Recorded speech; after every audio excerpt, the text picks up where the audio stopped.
সামাজিক আৰু সাংস্কৃতিক গোষ্ঠীৰ উদ্যোগত আৰু ডেৰকুৰীয়া প্ৰভাতী যুৱ মঞ্চৰ সহযোগত বিহু নাচ আৰু ঢোল-বাদনৰ ভাৰতভূমিতে সাংস্কৃতিক সামাজিক অনুষ্ঠানৰ সভাপতি ভৱেন তামুলী, উপসভাপতি জিতেন বৰা, নগেন হাজৰিকা, পোহৰা বিদ্যাপক্ষ সম্পাদক অমৰ বৰুৱাই এগছি বন্তি প্ৰজ্বলনেৰে শুভাৰম্ভ কৰে। ইয়াৰ পাছতেই উপস্থিত বিশিষ্ট ব্যক্তিসকলে বিহু নাচ আৰু ঢোল-বাদন কৰ্মশালাৰ সন্দৰ্ভত বক্তব্য প্ৰদান কৰে। বিহু নাচ আৰু ঢোল-বাদনৰ কৰ্মশালাখন 21 মাৰ্চলৈকে অনুষ্ঠিত হ'ব। বিহু নাচৰ মুখ্য প্ৰশিক্ষক হিচাপে থাকিব নৃত্যশিল্পী অৰ্পিতা হাজৰিকা আৰু ঢোল-বাদনৰ মুখ্য প্ৰশিক্ষক হিচাপে জীৱন হাজৰিকাই প্ৰশিক্ষণ প্ৰদান কৰিব।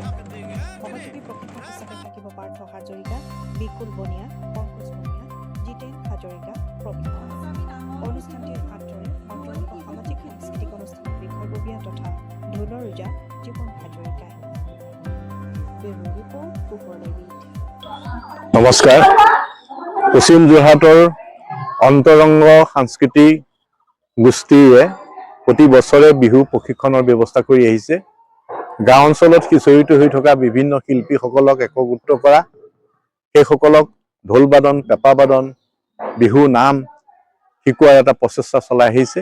এইবাৰো আগৰ দৰে এই জীৱন হাজৰিকাৰ নেতৃত্বত ইয়াতে এই হাফুৰীয়া গাঁৱত সকলো মানুহ একত্ৰিত হৈ পেলাই অঞ্চলৱৰ্তী সাংস্কৃতিপ্ৰাণ মানুহ গোট খাই আজিৰ অনুষ্ঠান ভাগ আৰম্ভ কৰিছে। ইয়ালৈ বিভিন্ন স্থানৰ পৰা ছাত্ৰ আহিছে শিকিবৰ কাৰণে, হেঁপাহ কৰিছে। আমি আশা ৰাখিছোঁ যে আমাৰ এই হ'বলগীয়া এই প্ৰশিক্ষণ 21 তাৰিখলৈকে ইয়াত বিভিন্ন স্থানৰ পৰা মানুহ আহি প্ৰশিক্ষণৰ সহযোগিতা কৰিবলৈ আমি দৃঢ় বিশ্বাস ৰাখিছোঁ। এই পৰম্পৰা ৰক্ষা কৰি আহিছে এই গাঁওখনে। এই গাঁওখনৰ আমাৰ পশ্চিম যোৰহাটৰ ঐতিহ্য আছে।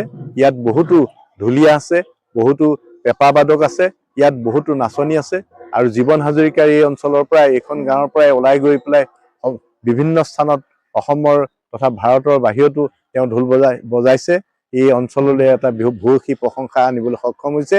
আজি এই মহেন্দ্ৰক্ষণত, আজিৰ শুভ আৰম্ভণি অনুষ্ঠানত আমি ইয়াতে মোৰ লগৰ আটাইখিনি আমি গোট খাইছোঁ। অনুষ্ঠানৰ বিভিন্ন কাৰ্যকৰ্তাসকল আহিছে, ইয়াতে আছে। আমি এই অনুষ্ঠানৰ ভাগৰ সহযোগিতা কৰিছোঁ। আমি আশা ৰাখিছোঁ যে আমাৰ অনুষ্ঠানত ৰাইজে সহযোগিতা কৰিব। বসন্তৰ তালে তালে অসমীয়া জাতি আকৌ পুনৰ গা উঠিব।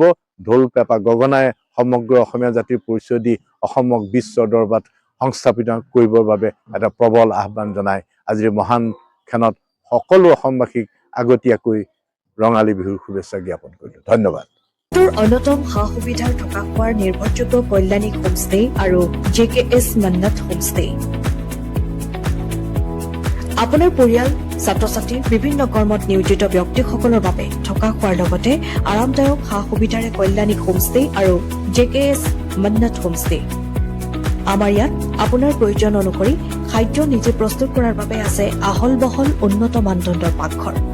গৰম দিনত শীততাপ নিয়ন্ত্ৰিত কোঠালিৰ লগতে বাজেট অনুসৰি থকা খোৱাৰ ব্যৱস্থা, লগতে ছাত্ৰ ছাত্ৰীসকলৰ বাবেও আছে কিছু ৰেহাই মূল্যত কোঠালি। তেনেহলে পলম নকৰি আহক আমাৰ কল্যাণী হোমষ্টে আৰু JKS মান্নাত হোমষ্টেলৈ। আমাৰ ঠিকনা কল্যাণী হোমষ্টে, JKS মান্নাত চেউনিয়ালী, জামা মছজিদ, 80 ৰোড, যোৰহাট।